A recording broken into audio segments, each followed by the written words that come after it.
ধর্ষকের মৃত্যুর আগে ধর্ষিতাকে মৃত্যুবরণ করতে হয়। এটা হচ্ছে আমাদের সোনার বাংলাদেশ। একজন ধর্ষকের জীবনের মূল্যকে এত বেশি যে তাকে ফাঁসির মঞ্চে দাঁড় করা যাবে না।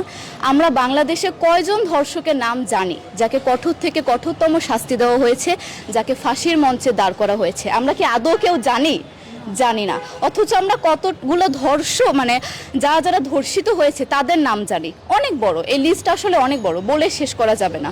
কুমিল্লার তনু, মাগুরার আসিয়া, 2 দিন আগেও কিশোরগঞ্জে 8ম শ্রেণীর একটি ছাত্রীকে বাসা থেকে তুলে নিয়ে ধর্ষণ করা হচ্ছে। বাবার হাতে মেয়ে ধর্ষিত হচ্ছে, ভাইয়ের হাতে বোন ধর্ষিত হচ্ছে। আমরা আসলে নিরাপদটা কোথায়? আমার মনে হচ্ছে আমরা যেন আইয়ামে জাহেলিয়া যুগে চলে গিয়েছি। মাঝে মধ্যে মনে হয় এর থেকেও খারাপ সময় আছি আমরা, কারণ ওই যুগে মেয়েরা অ্যাটলিস্ট সম্মান নিয়ে মৃত্যুবরণ করতে পারত। জন্মের পরপর জ্যান্ত মাটিতে পুঁতে দেওয়া হতো, আর আমাদের ধর্ষণ করে নির্মমভাবে তারপর মৃত্যুবরণ করতে হচ্ছে। যদি সরকার আমাদের ওই নিরাপত্তা নাই দিতে পারে, তাহলে সরকারের কাছে আমাদের অনুরোধ, আমাদের জ্যান্ত মাটিতে পুঁতে দেখ। আমরা বেঁচে থাকতে চাই না, আমরা সম্মান নিয়ে মৃত্যুবরণ করতে চাই। আমরা এই দেশে থাকতে চাই না যে এই দেশে আমাদের কোনো নিরাপত্তা নেই, যে এই দেশে রাস্তা দিয়ে হাঁটলে আমাদের মধ্যে একটা আতঙ্ক কাজ করে, কখন কি না কি হয়ে যায়। আইন উপদেষ্টা বললেন যে ধর্ষকের নাকি ফাঁসি দেওয়া সম্ভব হবে না, তাহলে নাকি নিরীহ মানুষকেও মাঝে মধ্যে ফাঁসির ব্যবস্থা করা, মিথ্যা মামলায় ফাঁসিয়ে দিয়ে ফাঁসির ব্যবস্থা করা হতে পারে।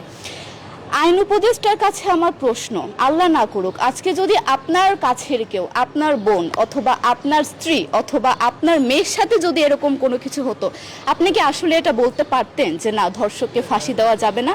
কোনোদিনও পারতেন না। আপনি সবার আগে তার ফাঁসির ব্যবস্থা করতেন, সম্ভব হলে নিজের হাতে মেরে ফেলতেন। তাহলে আমাদের বেলায় কেন এত বৈষম্য? আমরা কি দোষ করেছি? আমরা কি নারী না? আমরাও তো কারো বোন, আমরাও তো কোনো বাবার সন্তান, আমাদেরও তো বেঁচে থাকার অধিকার আছে, তাই না? কিছু হলে মেয়েদের পোশাকের দোষ দেওয়া হয়। আমার কাছে প্রশ্ন, একটা 8 বছরের শিশুর মধ্যে এরকম কি থাকতে পারে যেটা একটা পুরুষকে অ্যাট্রাক্ট করবে, যেটা একটা পুরুষকে সিরিয়াস করবে? সেরকম হলে আসলে ধর্ষণ করা হতো সবসময় প্রাপ্তবয়স্ক মহিলাকে। কিন্তু আমরা আসলে পরিসংখ্যান গবেষণা করলে দেখতে পারি যে ধর্ষক সবচেয়ে বেশি করা হচ্ছে শিশুদেরকে, কিশোরীদের সবচেয়ে বেশি ধর্ষণ করা হচ্ছে। দৃষ্টিভঙ্গি পরিবর্তন করুন, চিন্তা ভাবনা পরিবর্তন করুন, ধর্ষকদের আইনের আওতায় আনুন। যদি আইন উপদেষ্টা অথবা প্রশাসন যদি ধর্ষকদের শাস্তির ব্যবস্থা না করতে পারে, আমাদের হাতে তুলে দেন, আমরা নিজেদের হাতে শাস্তি দিয়ে দিতে পারবো। এই সাহস আমাদের মধ্যে আছে। বেঁচে থাকার জন্য আমাদের যতটা কঠিন হতে হবে, আমরা কঠিন হওয়ার জন্য প্রস্তুত আছি। আমরা ফাঁসি চাই, ধর্ষকদের কঠোর থেকে কঠোরতম শাস্তি চাই। যতদিন না পর্যন্ত ফাঁসি দেওয়া হবে, যতদিন না পর্যন্ত ধর্ষকদের শাস্তির ব্যবস্থা করা হবে, আমরা আমাদের আন্দোলন অব্যাহত রাখবো। দরকার হলে আমরা শিক্ষা প্রতিষ্ঠান বন্ধ করে দিব, তবুও আমরা থামবো না। এটাই আমাদের দাবি।